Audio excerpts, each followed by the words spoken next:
I think that we need to be discussing at this point something about what we're doing as humans and something that's about the nature of consciousness itself.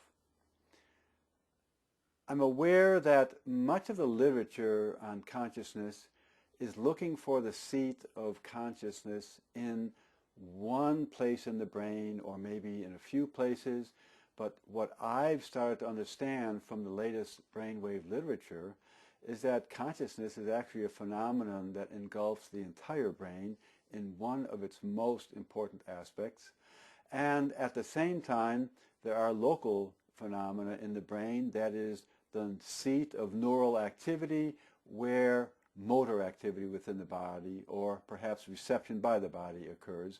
But I'm more focused now on the activities of the body where the brain is acting more universally, is acting with the entire universe and creating communication at the same time as it is undergoing its experience of consciousness. I think you know that the literature as it stands right now is in a state of confusion because so many aspects of the brain seem to be involved in recording and what's called empathetic response. In other words, sensing the brain activity of another person. In the brain literature, I'm seeing that described as empathy, but we also see this throughout the New Age literature as psychic phenomena, remote viewing, telepathy, remote sensing of distress of another human being 3,000 miles away.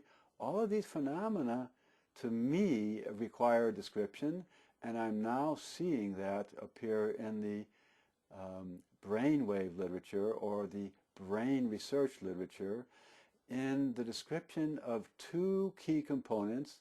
The one is this network and system of mirror neurons, and the second is what we call the mirroring image of the brain patterns themselves. And these things lead to a very interesting mathematics of what the brain is doing in consciousness and also how the universe is itself responding. So this promises to be a very wild ride. And I would like to start out with the key development that I understand, which was a discovery by researcher Dr. Rizzoliti in Parma, Italy in the years around 2000, a couple of years before and a couple of years following. This all was coming out.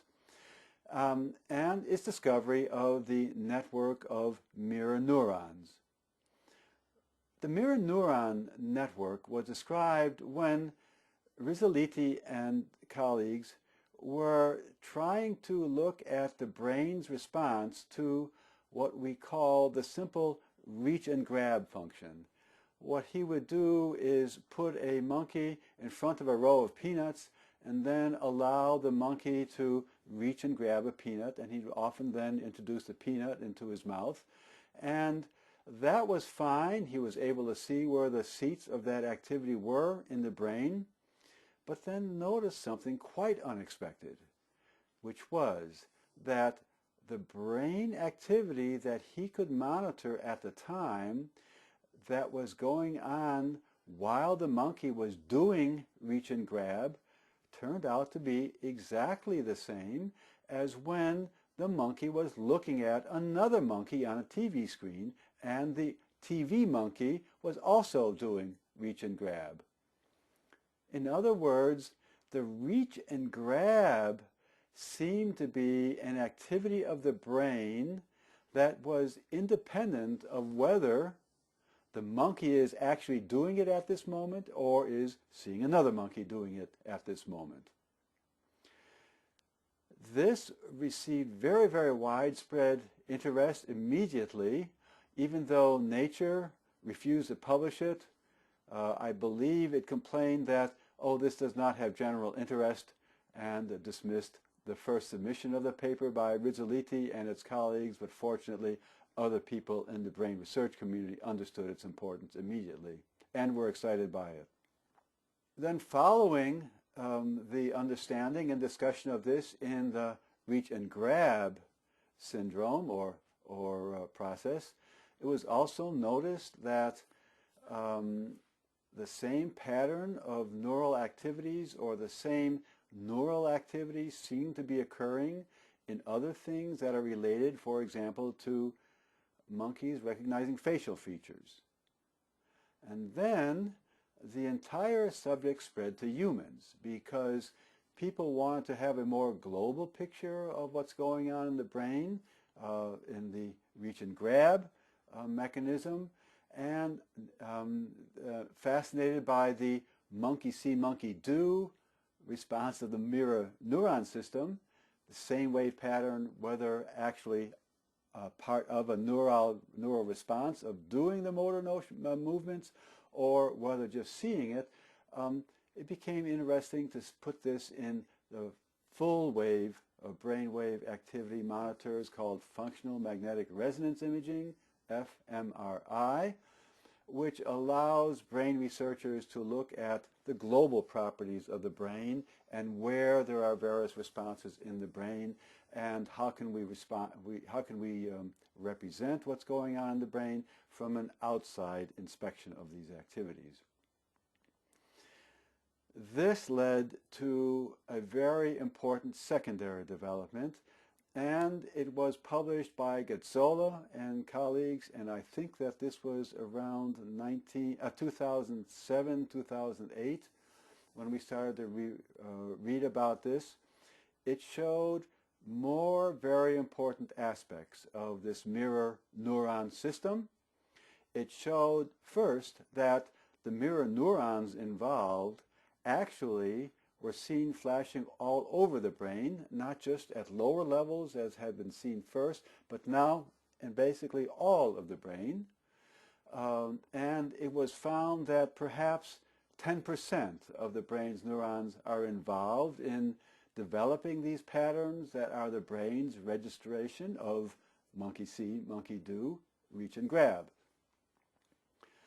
But then another very, very important thing was noticed at this point, and that is that the brain patterns that are found in functional magnetic resonance imaging are themselves mirror symmetrical in right-left symmetry, which means that the pattern that's generated by the right lobe of the brain was recognized to be seen as a mirror image of the pattern that's seen on the left side.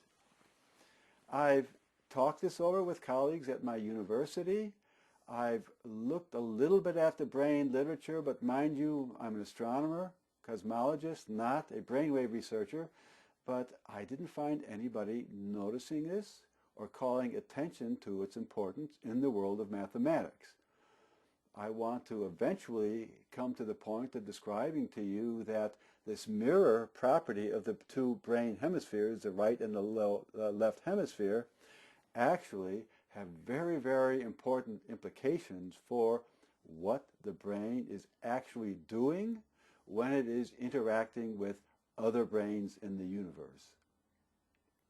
So, if you are interested in topics of psychic phenomena, meaning telepathy, remote viewing, seeing burning bushes, ghosts, things that the scientific community rarely comments about and prefers to simply say, oh no, that's stuff for the National Enquirer. That we don't do that here. That's not real. That's all in people's minds, and we don't research that. Well, I think we should, actually. I think that these pieces of New Age literature, these researches in parapsychological phenomena, actually tell us a great deal about what the brain is doing, but also, very interestingly and profoundly, what space-time is doing in our universe and what black holes are doing as part of this picture.